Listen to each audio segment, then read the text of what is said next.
30 வயதை கடந்தும் திருமணமாகாமல் ஒவ்வொரு ஊரிலும் குறைந்தது 50க்கும் மேற்பட்ட ஆண்கள் உள்ளார்கள். படித்ததில் வலித்தது. இதற்கு சொத்து மதிப்பே காரணம். அதாவது மாப்பிள்ளைக்கு அடிப்படை சொந்த வீடு அல்லது விவசாயத் தோட்டம் 2 ஏக்கருக்கு மேல் இருக்க வேண்டும். அவரே சென்னை, பெங்களூர் அல்லது வெளிநாட்டில் வேலையில் இருக்க வேண்டும். வீட்டுக்கு ஒரே பையனா இருந்தா ரொம்ப நல்லா இருக்கும். அப்புறம் இதெல்லாம் இருந்தாலும் தோற்றத்தில் திரைப்பட நடிகர்கள் விஜய், அஜித் அவர்கள் போல் இருக்க வேண்டும். இதில் இப்போது என்ன பிரச்சனை என்றால், எதிர்பார்ப்புகள் அதிகமாக இருப்பதால் திருமண வயதை கடந்தும் ஆணும் பெண்ணும் அதிகமாக இருப்பதுதான். சரி, இதன் விளைவு என்ன என்று பார்ப்போம். 1979 வரை ஒவ்வொரு கிராமத்திலும் பலருக்கு குறைந்தது 5 முதல் 10 குழந்தைகள் சர்வசாதாரணமாக பெற்றுக்கொண்டார்கள். 1980க்கு பின் 90% குடும்பத்தில் குறைந்தது 2 குழந்தைகள் முதல் 3 குழந்தைகள் உண்டு. 1990க்கு பின் ஒரே குழந்தைதான். 2000ற்கு பின் ஒரு குழந்தைதான் என்பது எழுதப்படாத தீர்ப்பாக மாறிவிட்டது.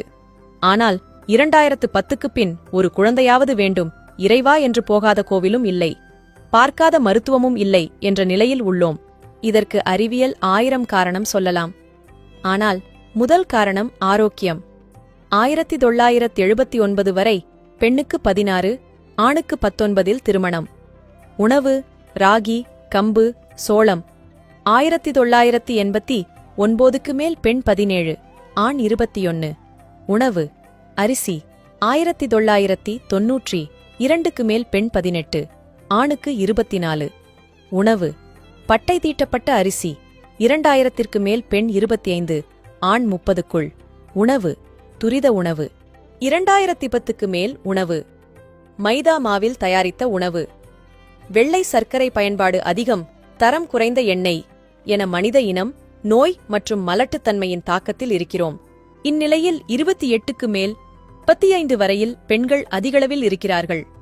ஆண்கள் 30 முதல் 40 வயது வரை உள்ளார்கள். வசதிகள் வைத்து திருமணம் முடிக்கப்பட்டால் அது வியாபாரம். திருமணத்துக்கு முன் ஏழையாக இருந்து பிற்காலத்தில் பணம் புகழ்பெற்ற மனிதர்கள் ஏராளம். முதலில் சொத்து சுகம் என வாழ்ந்து திருமணம் முடிந்து சில ஆண்டுகளில் ஏழ்மைக்கு வந்தவர்கள் அதிகம். எனவே வரும் காலம் இப்படிதான் இருக்கும் என்று தீர்மானம் செய்யாமல் நல்லதை மட்டும் நினைத்து மனங்கள் பிடித்தால் மனம் செய்யலாம். இதை வெறும் தகவலாக படித்துவிட்டு போக வேண்டாம். தயவு செய்து கொஞ்சம் யோசித்துப் பாருங்கள். குடும்பம் என்பது எவ்வளவு முக்கியம். அதற்கு பணம் தேவைதான். ஆனால் பணத்தால் வாழ்க்கையை இழந்துவிடக்கூடாது. நல்லொழுக்கமுள்ள மாப்பிள்ளையா பெண்ணா என கண்டறிந்து மணமுடியுங்கள். படித்ததில் மனதில் பதிந்தது. அனைவருக்கும் பகிருங்கள். இதுபோல பயனுள்ள பதிவுகளுக்கு ஜே ஹெல்த் பக்கத்தை ஃபாலோ செய்யுங்கள். நன்றி.